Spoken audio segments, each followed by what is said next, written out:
Hello students, ये 8वीं class के लिए वीडियो है। विषय इतिहास, पहला पाठ है इतिहास के साधन।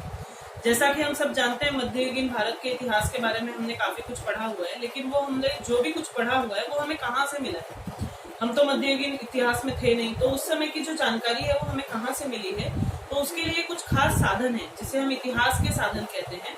तो यही पहला पाठ है आपका, इतिहास के साधन। इन साधनों में पहले केवल भौतिक, लिखित और मौखिक साधनों का समावेश होता था, लेकिन जैसे जैसे हम आधुनिक युग में बढ़ रहे हैं, यहाँ पे तकनीकी विज्ञान के आधार पर जो दृश्य श्रव्य और दृश्य श्रव्य साधनों का समावेश किया जा रहा है। फिलहाल भौतिक साधन के बारे में हम पढ़ रहे हैं। जो भी वस्तुएं, वास्तुएं, देखिए वस्तु मतलब सामान होता है और वास्तु मतलब जो बिल्डिंग या जो चीजें हम देखते हैं ना, ऐसा बना हुआ, वो सारी चीजें वास्तुओं में आती हैं। तो सिक्का, जो कॉइन्स होते हैं वो, और प्रतिमाएं यानी मूर्तियां, पदक, जो भी चीजें हमें मिली हुई होती हैं, वो सारी चीजों का समावेश भौतिक साधन में होता है। इसमें कुछ खास के लिए भवन और वास्तु, प्रतिमाएं और स्मारक, इन चीजों को अधिक महत्व दिया गया है। तो सबसे पहले भवन और वास्तु के बारे में हम जानते हैं।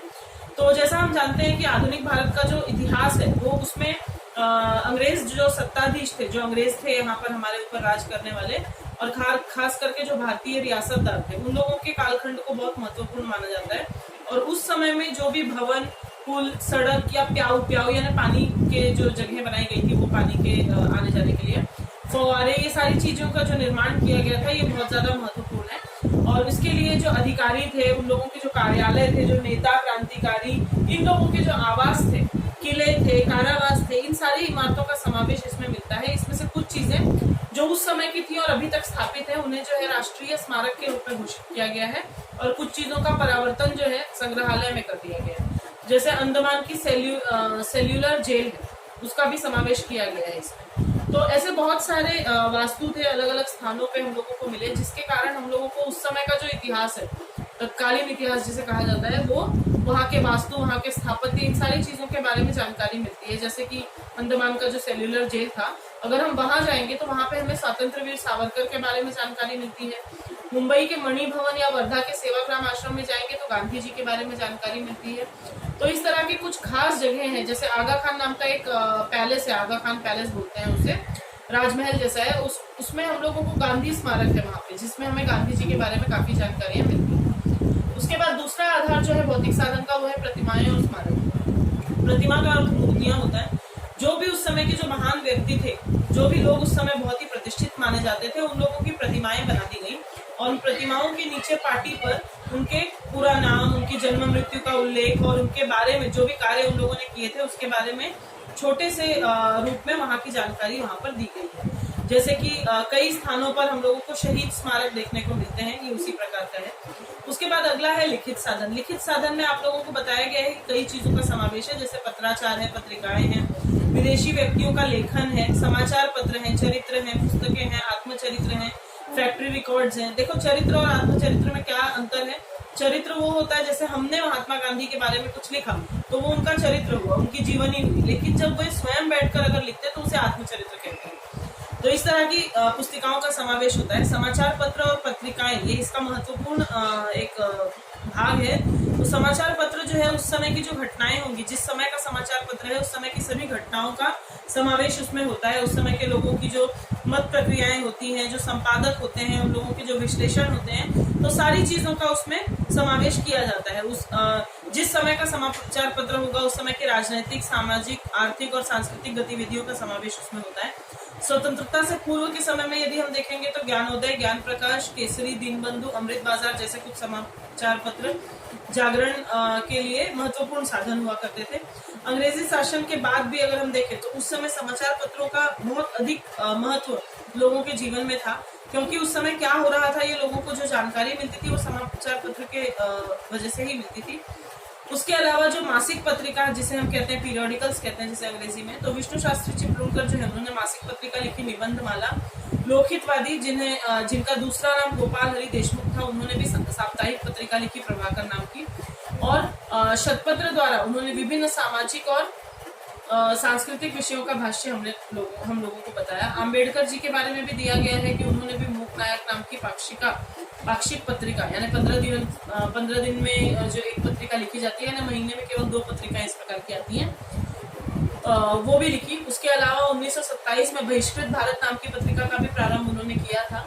और भारत को संगठित करने के लिए जनता, प्रबुद्ध भारत, ये भी 2 समाचार पत्र हैं जो उनके द्वारा लिखे गए थे। इसके अलावा मानचित्र और प्रारूप का उल्लेख जो है वो लिखित साधनों में किया जाता है। मानचित्र जो है उसके आधार पर हम किसी भी शहर या स्थान के बारे में काफी अच्छी तरह से जान सकते हैं। अंग्रेजों के शासनकाल में सर्वे ऑफ इंडिया नाम की एक स्वतंत्र विभाग था जो इन चीजों का ब्यौरा करता था। उसके अलावा किसी भी क्षेत्र के जो वैज्ञानिक दृष्टिकोण से वो क्षेत्र कितना महत्वपूर्ण है या क्या उसमें अधिक चीजें हैं, वो हमें मानचित्रों के आधार पर मिल जाती है। तो इसलिए बहुत ही अच्छा, जैसे मुंबई पोर्ट ट्रस्ट एक विभाग है, मुंबई बंदरगाह के मौलिक प्रारूप है, मतलब मुंबई में भी शुरुआत से लेकर अभी तक के उसके ढांचे और प्रारूप में क्या क्या परिवर्तन आया, वो जानकारी हमें उसके माध्यम से मिलती है। उसके बाद तीसरा जो है वो है भौतिक साधन, मौखिक साधन। मौखिक साधन यानी आप समझ रहे हैं मुंह से बोली हुई चीजें। मौखिक साधन में अलग अलग लोकगीत, स्फूर्ति गीत, ओविया, जो चक्की के गीत, मतलब महिलाएं जो चक्की पीसते समय जो गीत गाया करती थी, नाटक, जलसे, कला समूह, साक्षात्कार, प्रसंग वर्णन, लोक गाथाएं, पोवाड़े, इन सभी का समावेश होता है। जिसमें से कुछ चीजों को यहाँ खास महत्व दिया गया है, वो है स्फूर्ति गीत और पोवाड़े। स्फूर्ति गीत जो है, जैसा कि उसका नाम है कि अनगिनत स्फूर्ति गीत स्वतंत्रता आंदोलन के समय रचे गए, जिसके कारण लोगों के अंदर स्फूर्ति का संचार हो जाता था और सेनानियों के अंदर बहुत ही एक स्फूर्ति गीतों के द्वारा उनके अंदर बहुत बड़ी हिम्मत आ जाती थी और प्रेरणा मिलती थी। तो स्फूर्ति गीतों का महत्व था। उसके अलावा पोवाड़े लिखा है, यानी कड़खा अथवा शौर्य गान कहते हैं जिसे। ये बड़े बड़े लोगों ने क्या क्या काम किए हैं उन लोगों के विषय में, जो वीर पुरुष होंगे या कोई जो महत्वपूर्ण व्यक्ति होंगे, उन लोगों के द्वारा किए गए कार्यों का वर्णन इसमें किया जाता है। 1857 में जो भारत में स्वतंत्रता युद्ध हुआ था, उस समय विभिन्न क्रांतिकारियों के शौर्य प्रदर्शन के आधारित पर भी पोवाड़े रचे गए और इन पोवाड़ों का उपयोग जो है वो किया गया चेतना और प्रेरणा के निर्माण के लिए, मतलब लोगों के अंदर जो है शक्ति का संचार करने के लिए इनका उपयोग किया गया। इसके अलावा जो अंतिम इसका साधन है इतिहास के लिए, जो अभी आधुनिक युग में हम मान सकते हैं, जिससे वो दृश्य श्रव्य और दृश्य श्रव्य साधन है। वर्तमान रूप में जो है हम फोटोग्राफी, ध्वनि मुद्रण, फिल्में, ये सारी चीजों को हम देखते हैं, लेकिन इसका जो ये सबसे महत्वपूर्ण हम माना जाता है आज के समय में, जैसे छायाचित्र जिसे हम फोटोग्राफी कहते हैं, तो वो बहुत ही महत्वपूर्ण माना गया है भारत में। छायाचित्रण जो कला है यानी फोटोग्राफी जो है, उसका आविष्कार होने पर विभिन्न व्यक्तियों की, घटनाओं की, वस्तुओं या वास्तुओं के छायाचित्र खींचे जाने लगे, जिसके द्वारा हमें उस समय के जो व्यक्ति थे उनका एकदम हूबहू चित्रण हम लोगों को देखने के लिए मिल जाता है। तो वो घटनाएं जो है किस प्रकार घटित हुई होंगी, उसमें उनके चित्र उपलब्ध हैं। परंतु ये चित्र कितने विश्वसनीय है, इसके बारे में शंकाएं हैं, क्योंकि इसके कई कारण माने गए हैं। तो इस तरह से चित्रों की तुलना में छायाचित्र जो है वो अधिक, जो किसी ने चित्र बनाए होंगे उसके अलावा, चित्र और छायाचित्र में यही फर्क है। चित्र जो है ये किसी ने बनाए होंगे, परंतु छायाचित्र जो है वो खींचा गया होता है, तो इसलिए उसमें जो जैसा होता है वो वैसे का वैसे हम लोगों को नजर आ जाता है। उसके अलावा ध्वनि मुद्रित, जिसे हम रिकॉर्डिंग कहते हैं, रिकॉर्डर्स कहते हैं, उसका भी एक बहुत ही महत्वपूर्ण स्थान है। उस तकनीक का आविष्कार होने के बाद ध्वनि मुद्रित अथवा रिकॉर्ड इतिहास के श्रव्य स्वरूप के साधन है। इससे जो है हम लोगों को, जैसे हम रेडियो में कुछ चीजें सुनते हैं, गीत सुनते हैं, भाषण सुनते हैं, तो उसके वजह से हम लोगों को बहुत मदद मिलती है इतिहास के बारे में अधिक जानने के लिए। और स्वयं जो है रविन्द्रनाथ टैगोर ने जनगण मन नामक जो राष्ट्रगीत लिखा, सुभाष चंद्र बोस के कई सारे वक्तव्य यानी भाषण हम लोगों को सुनने के लिए मिले, वो केवल श्रव्य साधनों के द्वारा ही संभव था। और अंतिम जो दृश्य श्रव्य एक साथ लिखा गया, जैसे कि फिल्में, जिसका हम मानेंगे साधन, तो फिल्में जो है वो आधुनिक विज्ञान का बहुत ही अनूठा आविष्कार है। 20वीं शताब्दी में फिल्मों के कारण हम लोगों की अगर कहेंगे तो तकनीकी विज्ञान के कारण काफी वृद्धि भी हुई, काफी उन्नति भी हुई। 1913 में दादा साहब फाल्के ने पहली बार भारतीय फिल्म इंडस्ट्री की नींव रखी और इस तरह से भारतीय स्वतंत्रता युद्ध में जो दांडी यात्रा, नमक आंदोलन और भारत छोड़ो आंदोलन जैसे कुछ ऐतिहासिक घटनाएं थी, उनकी चित्रफीतें अर्थात फिल्में बनाई गई और उसके कारण हमें घटित जो घटनाएं थी वो ज्यों की त्यों हम लोगों को देखने के लिए मिलती है, जैसी है वैसी हूबहू। तो प्राचीन काल से लेकर मध्य युग के तुलना में अगर हम देखेंगे तो इतिहास के बारे में हम लोगों को काफी सारी जानकारी इन साधनों के कारण ही मिली है और इन्हें जो है जो लिखित साधन है उन्हें भी संरक्षित करके रखा गया है और इस पर भी कई विचार दिए जा रहे हैं। दृष्टिकोण वैसा ही रहा है देखने का, लेकिन इनकी जांच होनी आवश्यक है और इनका संरक्षण करना भी अत्यंत आवश्यक है। तो इस तरह से हम इतिहास की जो हमारी समृद्ध परंपरा है वो हम भावी पीढ़ियों को सौंप सकते हैं। धन्यवाद।